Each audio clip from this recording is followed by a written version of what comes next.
भैया ये एरर आ रहा है कंप्यूटर में, देखो माइक्रोसॉफ्ट इंस्टॉल कर रहा हूँ ना मैं, तो ये क्या कौन सा है? ये वाला एरर आ रहा है? हाँ। अच्छा कैमरामैन जरा पास हो, एरर दिखाते हैं कौन सा एरर आ रहा है।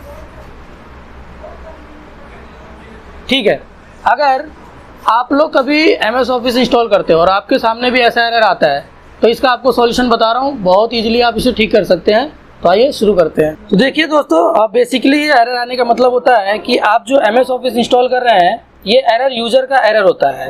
यूज़र का एरर क्या होता है बता देता हूँ। जैसे अगर मैं यहाँ पे क्लिक करूँ तो यहाँ पे देखिए एक एरर है अंकुश नाम से। अब यूज़र का एरर कैसे हुआ, क्योंकि अगर हमने 2-3 यूज़र बना रखा है तो एक यूज़र होता है हमारा एडमिन, बाकी नॉर्मल यूज़र्स होते हैं। तो ये कभी कभी दिक्कत क्या होती है कि अगर आप एडमिन यूज़र में लॉग आउट करके नॉर्मल यूज़र में अगर MS ऑफिस इंस्टॉल करोगे तो ये एरर आएगा।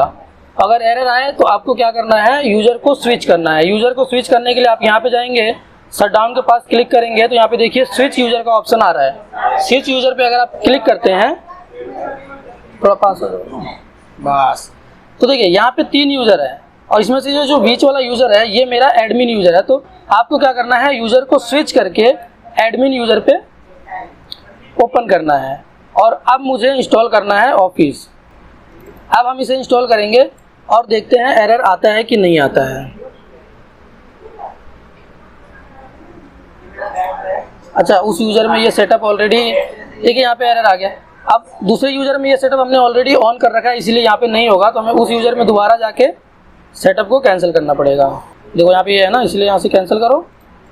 अब जाओ, अब हम यूज़र को स्विच करेंगे। स्विच कर लिया, अब हम आ गए हैं एडमिन यूज़र में। ये जो यूज़र नाम से यूज़र दिख रहा है ये हमारा एडमिन यूज़र है। अब एडमिन यूज़र के अंदर हमें इंस्टॉल करना है अपने MS ऑफिस को। तो मैं एक बार रन करके दिखा देता हूँ आपको।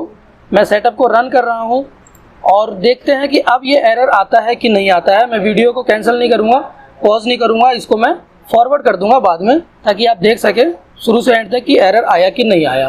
अगर ऐसे सॉल्व हो गया तो ठीक है, नहीं होता है तो इसका दूसरा तरीका भी बताऊंगा कि कैसे सॉल्व होगा ये एरर। अगर यूज़र अकाउंट चेंज करके भी आप ऑफिस इंस्टॉल करते हैं और फिर भी यही एरर आता है तो उसके लिए दूसरा तरीका है, वो मैं आपको दूसरा तरीका भी बता देता हूँ। यूज़र अकाउंट चेंज करने के बाद अगर नहीं हुआ तो इस दूसरे तरीके से ज़रूर इंस्टॉल हो जाएगा। Windows+R प्रेस करना है और वहाँ पर आपको लिखना है परसेंट का साइन लगाने के बाद आपको लिखना है प्रोग्राम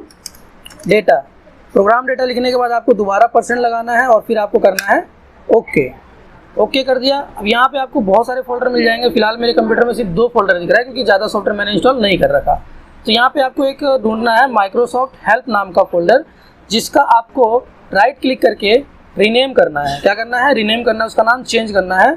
क्योंकि जब हम MS ऑफिस इंस्टॉल कर रहे हैं तो उसका फाइल ऑलरेडी यहाँ पर बना हुआ है तो ये रिक्रिएट नहीं कर पा रहा। तो मैं इसको चेंज कर देता हूँ किसी भी नाम से और सेव कर लेता हूँ। ये सेव हो गया।